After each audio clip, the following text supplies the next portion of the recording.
Empleyado sa City Hall sa Samal Island gikawatan og motor ang pagpangawat sa pool sa CCTV. Anong report ni Jandy Esteban. Dini sa parking space kilid sa City Hall sa Samal Island nakapark ang gikawat nga motorsiklo.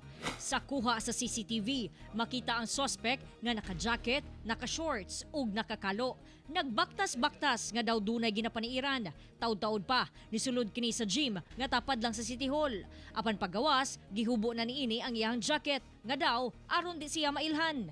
Sa laing anggulo sa CCTV, makita nga napaandar sa suspect ug gisibat na ang motor.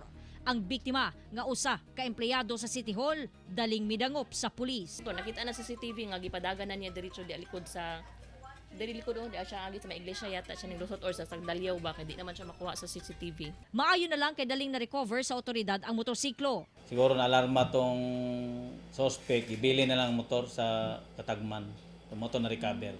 Ang suspect na ilhan na sa Igacos Police kinsa kasamtangan pang gipangita. Nasayrang duna na day kinida ang kasong kawat. Pero identify man ni siya sa CCTV pa lang sumauning ipailay po ang kaso batok kaniya. Kauban si Melcol Menares sa kamera. Ako si Jandy Esteban para sa One Mindanao.